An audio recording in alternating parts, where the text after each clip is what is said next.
मैं सबसे पहले शुरुआत करूंगी राजवर्धन सिंह राठौर जी आपके साथ। सर, मेरा सवाल आपसे यही है कि राजस्थान से आप सांसद हैं और जिस तरीके की हिंसा भड़की है, चाहे मैं करौली की बात करूं और या अब मैं जोधपुर की बात करूं, क्या लग रहा है आपको, आपकी क्या राय है? देखिए, इसमें राय की बात नहीं है, इसमें स्पष्ट यह है कि जनता की सुरक्षा राज्य सरकार की जिम्मेदारी है और राज्य सरकार के अंदर पुलिस गृह मंत्री के नीचे आता है। गृह मंत्री वहां के मुख्यमंत्री भी हैं। अब लगातार जो घटनाक्रम हो रहा है उसमें हिंसा भड़क रही है, ये एक बात है। दूसरा, सरकार क्लियरली तुष्टीकरण की राजनीति कर रही है और ये बिल्कुल स्पेसिफिक फैक्ट्स के साथ मैं आपको बता रहा हूं कि जब राज्य सरकार रामनवमी और रमज़ान के समय एक आदेश निकालती है कि मुस्लिम बहुल्य क्षेत्र के अंदर बिजली की कटौती नहीं होनी चाहिए क्योंकि रमज़ान चल रहा है, तो उसमें रामनवमी का नाम जोड़ने में क्या कष्ट हो रहा था राजस्थान की सरकार को। रामनवमी भी थी, रमज़ान भी थी, लेकिन एक आदेश खास निकाला जाता है। ये तुष्टीकरण का एक उदाहरण है। धारा 144 लगाई जाती है, जहां जहां रामनवमी की रथ यात्रा जो बरसों से निकलती आ रही थी वहां वहां 144 की धारा लगाई जाती है। ये तुष्टीकरण है। तो एक तरफ तुष्टीकरण है, दूसरी तरफ हिंसा है, तीसरी तरफ चलिए ये ब्लेम करते हैं, ये आरोप लगाते हैं, सुबह से लेकर शाम तक ये सिर्फ आरोप लगाते हैं कि बीजेपी वाले कर रहे हैं। तो महिला उत्पीड़न के अंदर राजस्थान नंबर 1 कैसे हो रखा है? महिला रेप्स में नंबर 1 है। अच्छा, चलिए लास्ट किस में है राजस्थान? लास्ट पीने का पानी जनता तक पहुंचाने के अंदर सारे देश के राज्यों के अंदर सबसे लास्ट है। तो नंबर 1 कहां है और नंबर लास्ट कहां है, ये आपको साफ दिखाई दे रहा है। उसके बाद इनके नहीं, एक मिनट, इनके विधायक कहते हैं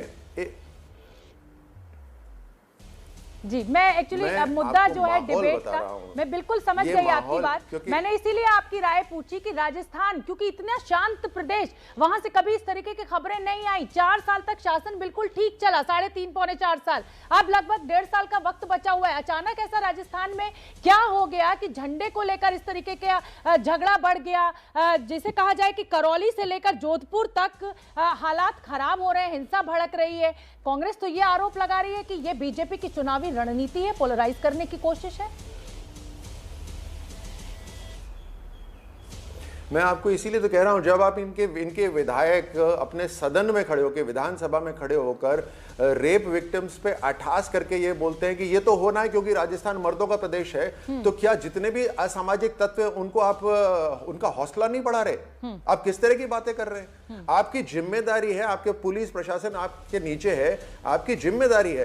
तो ना विकास का काम कर रहे हो, ना या महिलाओं की सुरक्षा रख रहे हो। अब जब और तुष्टीकरण भी कर रहे हो, अब जब हिंसा हो रही है तो बोलिए ये तो भाजपा कर रही है। अरे, आपके पास पूरी सरकार है, पूरा प्रशासन आपके पास है, आप थोड़ी जिम्मेदारी तो रखिए। एक बार भी मुख्यमंत्री करौली नहीं गए थे और मैं आपको बतला देता हूं कि करौली की हिंसा से पहले पुलिस ने आगाह करा था गृह मंत्री को कि ऐसा होने वाला है, हमें और पुलिस बल चाहिए, उन्हें नहीं दिया गया। और उसके बाद मुख्यमंत्री क्या कहते हैं, ये हिंसा इसलिए हुई करौली के अंदर क्योंकि जय श्री राम का नारा लगा। और उसी समय जो एसएचओ थे, उनकी जो रिपोर्ट है उसमें साफ लिखा हुआ है कि रथ यात्रा बिल्कुल शांतिपूर्वक निकल रही थी जब ये हमला हुआ। अब आप देखिए ये फर्क देखिए, ये बयान किस तरह का बयान है कि जय श्री राम का नारा लगा। अब मुझे बताइए कि जोधपुर में कौन सा नारा लगा था जो लोग वहां भड़क गए? वहां पर मैं भी तो यही समझना चाहती हूँ राजवर्धन जी आपसे कि वो मूर्ति सालों साल से वहां है, अचानक वहां भगवा झंडा लहराने की जरूरत क्यों पड़ गई? शुरुआत किसने की, ये भी तो समझने की बात है ना।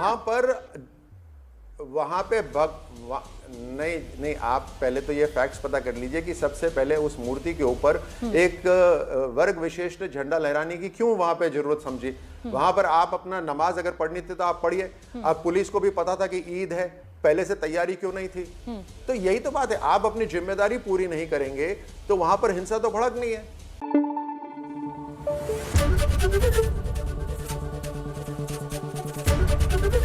एबीपी न्यूज आपको रखे आगे।